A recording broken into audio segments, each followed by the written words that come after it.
It was a regular October morning in Riverside, Ohio, the kind where people were rushing to work, grabbing coffee, just another quiet day in suburbia. But that calm didn't last long, because right in the middle of town, near a local intersection, a white SUV sat parked on the side of the road.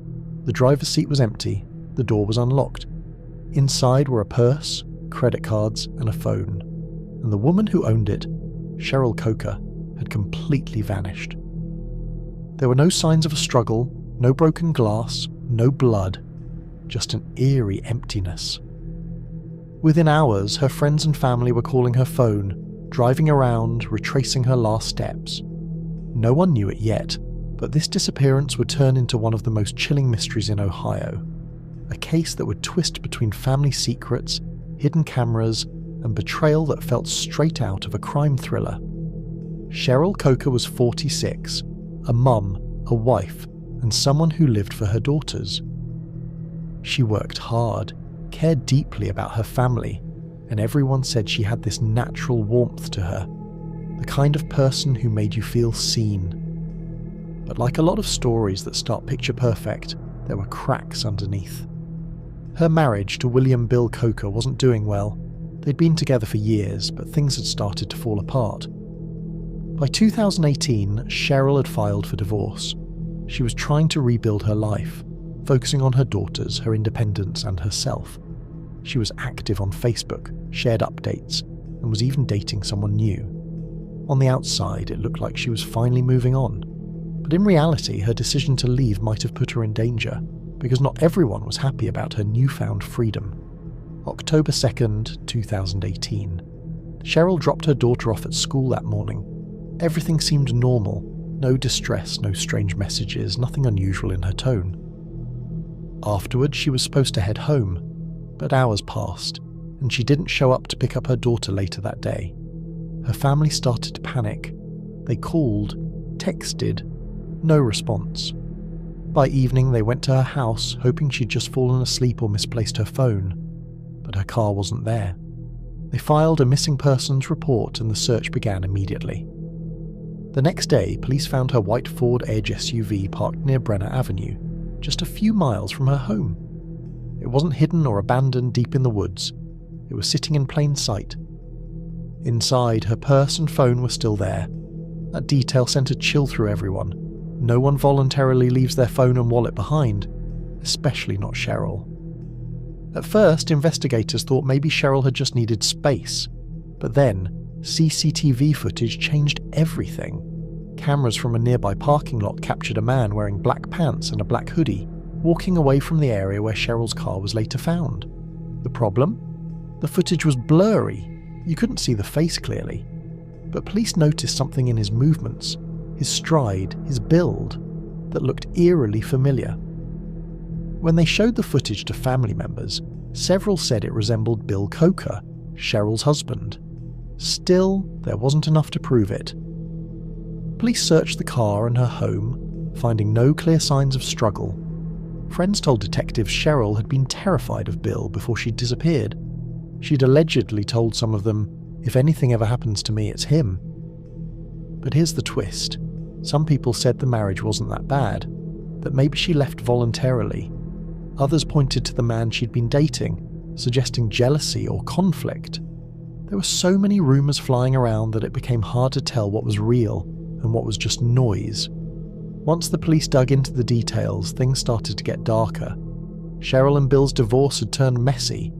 He was still living in the family home while she stayed elsewhere. On social media, Cheryl hinted about starting a new life, posting motivational quotes, talking about fresh beginnings. But the timing was suspicious. The day before she vanished, she had posted one final update, and then silence.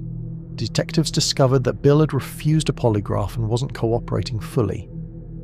They also learned that his cell phone data didn't completely line up with where he said he'd been that morning. Did you kill her? No, I didn't. I did not. Never in my entire life hurt anyone. A business's surveillance video the I-Team has previously obtained from the morning Coker disappeared shows her SUV pull into the Kroger parking lot less than a mile from her house. The video shows a person dressed in all black getting out of Coker's SUV. That's close to the time someone called 911 saying they saw a suspicious man dressed in black walking in her neighborhood. Later that night, surveillance footage captures Bill Coker at Kroger getting groceries. As he's leaving, police said Bill Coker appears to have a visible injury on his arm. Investigators believe that is significant to the case. Even more chilling, investigators found surveillance footage showing a car matching Bill's vehicle driving near the spot where Cheryl's SUV was later abandoned. Then there were the dogs. Cadaver dogs picked up a possible scent near Cheryl's home and another near the wooded area by the intersection. It wasn't enough to confirm anything, but it added to the suspicion that she hadn't simply walked away. In the weeks following her disappearance, new details surfaced about both Cheryl's and Bill's personal lives. Cheryl had started seeing someone else, but so had Bill. And not just casually, he was in another relationship. This wasn't just a disappearance anymore, it was starting to look like a cover-up. Almost 2 years later, in December 2020, hikers found skeletal remains in a wooded area near Haddocks Road, not far from where Cheryl's SUV had been left. The remains were quickly identified through dental records. It was Cheryl. Her family finally had answers, and heartbreak. The area was rural, quiet, and not a place someone would accidentally end up. Police officially ruled her death a homicide. All signs pointed back to one person, her husband. Investigators confirmed that Bill Coker was their prime suspect, but before he could ever be charged or brought to trial, tragedy struck again. In 2022, Bill died by suicide, and with that, the case reached a brutal standstill. No confession, no trial, just silence. Even now, the full truth of what happened to Cheryl that October morning may never be known. But her family continues to speak about her, remembering her as more than a headline, a mom, a sister, a friend who deserved better. In the end, the case became a haunting reminder of how often domestic violence hides behind ordinary walls, behind family photos, smiles, and social media posts. The SUV, the security footage, the divorce, all of it led back to one devastating reality. Cheryl didn't just vanish, she was silenced. And maybe the most haunting part of all is that, in the quiet streets of Riverside, everyone still drives past that same intersection, the one where her car was found, and wonders how close they came to passing by a secret no one was meant to find.